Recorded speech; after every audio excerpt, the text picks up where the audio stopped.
Alright guys, welcome back to the channel, and today we're going to be working on the Turbo S2000.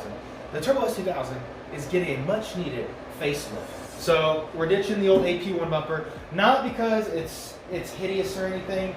I do like it, but at the same time this bumper has seen better days. Right here on the freaking fender, the tabs are broken, so it's constantly coming out. I'm having to mess with it, push it back in, adjust it. I'm tired of messing with it. That is not an OEM lip. That is a cheap ass eBay lip that I got secondhand from a used AP1 bumper I bought that was slightly better than this that I ended up throwing away, so that went to the garbage, but I kept the lip.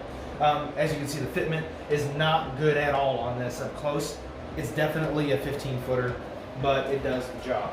That being said, we're moving on to the AP2 front bumper. I had this thing from Majestic Honda shipped to my door for $333, which is pretty affordable when it comes to OEM body panels. I'm very excited to get it painted and get it on the car.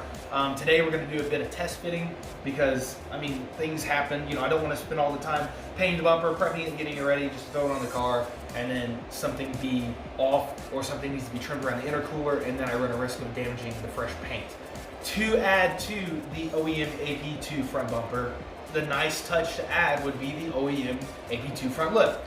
If you guys know anything about the AP2 front lips, you already know they're discontinued. And if you find one that's new in a box, you're probably going to spend $600. Or if you find one that is damaged, you're probably going to spend $550. Just being a little facetious there, but they are expensive. Even the damaged ones, mauled, cracked, and look like ass, you're still going to spend $300 because at the end of the day, once you fix it, you'd probably still be under a brand new OEM lip, and these things are, again, getting hard to get. So I threw a little line out to the S2000 community on Facebook, and everyone pointed me in the direction of the Basin R lip, which this is an OEM AP2 style replica, or OEM AP2 replica lip. The YouTube seller is Basin R. Again, a lot of guys, everyone said the same thing. There was a ton of comments on there. Basin R, Basin R, Basin R. Sending also pictures to me of their car with the lip, and it's for an $89 lip. This was the best choice other than an OEM. So today we're going to find out if this thing is worth the 89 bucks, if this thing even comes close to an OEM fitting or looking lip, and then go from there. If we need to, and we got to get a little work done with it, I've got the heat gun here. Hopefully we don't have to resort to that. It does say in the box, it's got instructions. You may have to heat it, you may have to maneuver some things to get it just the way you want it. But I also heard that there's a lot of guys that's bought these and straight out of the box, pop, they go right on and everything's great. So hopefully we're one of those guys. But we're gonna go ahead and get started, and then we'll come back.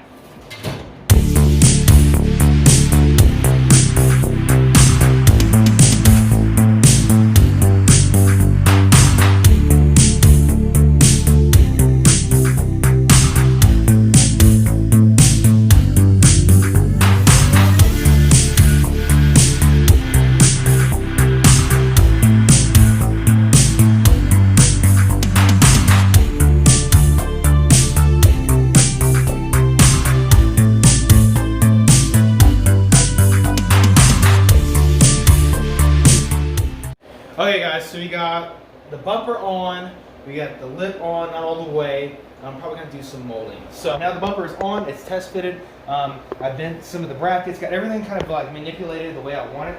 So that way, you know, we got good, everything's lining up good here. There's no poking, anything like that. Obviously the tabs aren't broken on this because it's freaking new, which is sick. I'm used to that busted ass tab setup. Everything fits awesome. The Basin R lip is going on nicely. It even comes with like these cool push block pins that fit the factory holes on the front bumper for the AP2, which is pretty badass. Since I am an AP1, I had to drill a couple holes in my splash guard underneath. I leave all my plastic in. Y'all do what you want. You can cut it out, rip it out, throw it in the trash. Don't care. My car, I like to leave it all in there. I think it makes a huge difference in the operation of the cooling system. I didn't think we were gonna have to warm it up. And I guess if you don't give a shit and you're not that worried about your fitment being as good as it can possibly be, it wouldn't be that bad. So when you pull it up here it's got a factory mounting hole, like where the factory lip would go.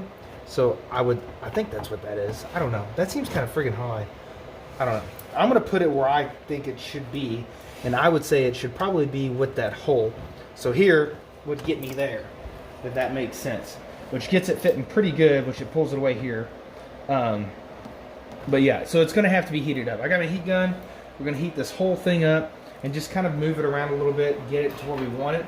And I also got the, let me see here in my box, the Honda factory lip seal. The seal will go right here between that and that, so you're not rubbing plastic to plastic, rubbing the paint off. So if you want to take the lip off, it wouldn't jack your shit up. So yeah, if you need the part number for that lip seal, there it is. Look at it, respect it. All right, then we got the then we got these bumper tabs here. See that part number right there? Now you look at it and you respect it. All right, so that is these bumper tabs. Hold on, let me get one out here. Already opened this. And don't be a tool like me and forget the backing plate. There's like a little washer that goes in the back of that you'll need. So they come like this. These are Silverstone. I'm going to have to scuff them and paint them to match my bumper. You, if you're Silverstone, you don't have to. And it's like this. And they go right here to plug these holes. And you're like, Eric, couldn't you just use Bondo and body filler and make those holes go away and you might have to do that? Yes, I could, and I did that on this bumper over here. As you can see, there's no tabs, there's no freaking emblem. That's gone too. And it looks good now, but the first go around I did have problems and the Bondo wanted to pull away or whatever it is. You could see basically the little holes of where the tabs and the freaking stuff was. And I've been through enough shit with this bumper. I really don't want to do it again. And so that's what I'm going to do. I'm not putting any Bondo in this bumper. I'm not doing any filler. I don't care to mess with that. The tabs look really good anyway. Everyone else does it. Don't care. So I'm doing the tabs. As far as the emblem goes, I'm either going to do, I've got my Honda factory one around here somewhere. I think it's in the car. Do my factory Honda emblem back on here like it was. Or I may get one of those like full-blown ones that are like the 3M tape and you stick it on to cover these holes. No Bondo. I don't want to Bondo it. I don't want that to come back and have to fix it or see that, like I said, the other time I had the silhouettes of the holes. I don't want to do that anymore. So, time to get the heat gun out, heat this sunbuck up, and see if we can get the fit a little bit better.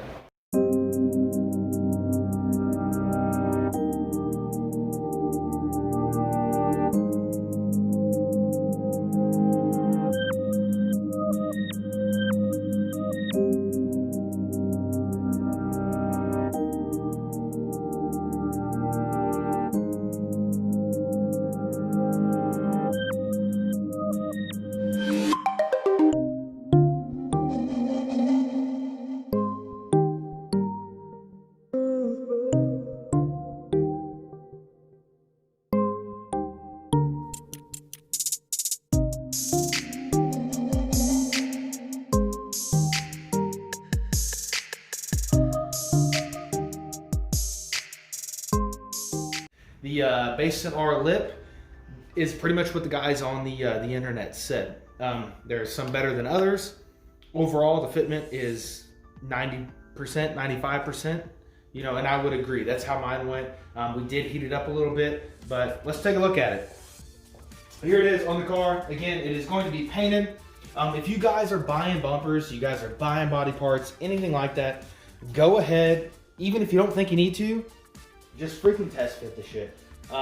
This did not go, had I not test fitted this, it would have been a nightmare and I would have ruined the paint. You know, obviously going into this, I didn't really think that the crash bar being tweaked a little bit was gonna throw it off that bad, but it really actually did.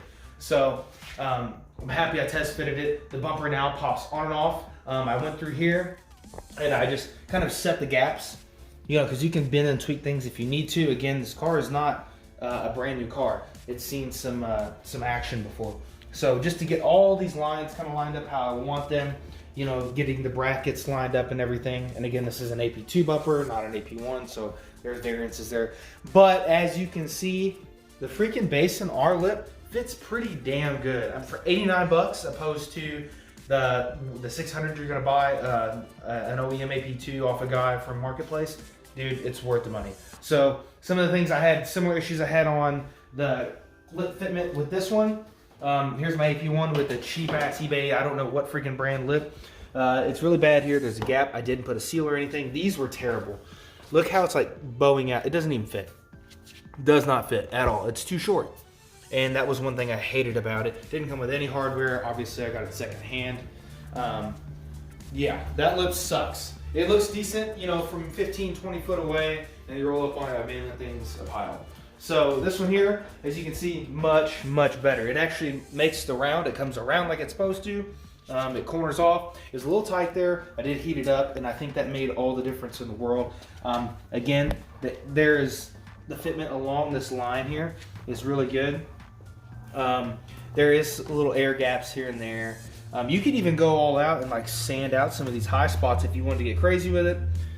Me, at the end of the day, guys, it's an $89 lip doing an $89, or I would say almost a $289 lips job. It does very well. And I also have the AP2 OEM seal that's going to go behind that, so it's going to fill in any kind of air gap or anything like that I have.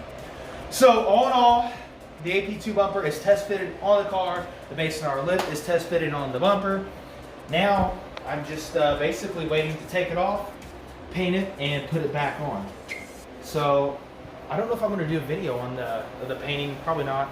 I just don't like to do it. I don't like to do videos on the painting. Just don't. So the next video is probably going to be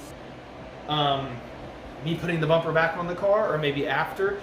If you guys don't follow me on Instagram, I do a lot of this stuff on Instagram. Follow me on Instagram, EJ_S2K. Check it out. If something is missing and you're watching the videos and like, hey, where the hell do you do this? 9 times out of 10, I put it on my Instagram. So that being said, oh yeah, and just in case you wanted to know, the car is on jack stands because I'm redoing the whole brake system. Just a quick run through the back brakes, StopTech pads that I did over summer, just because they were due. Those are OEM rotors, just cleaned up. I just cleaned everything up, freshened everything up back there. Nothing crazy. And then the fronts, I did have StopTech slided rotors with StopTech pads. Now I'm going with like a, it's brake, what is it, brake kinetic or something like that. It's basically like a DBA style rotor, and we'll be putting a brand new set of StopTech high performance street pads on that as well. So nothing exciting, didn't seem the reason to make a video on it, but in the next video I will show you the rotors and stuff, because the rotors are pretty cool. And if you guys are interested in that, I'll show you and give you the link. So again, thank you for watching. Please, for the love of God, hit the subscribe button, and I'll catch you on the next one. Peace.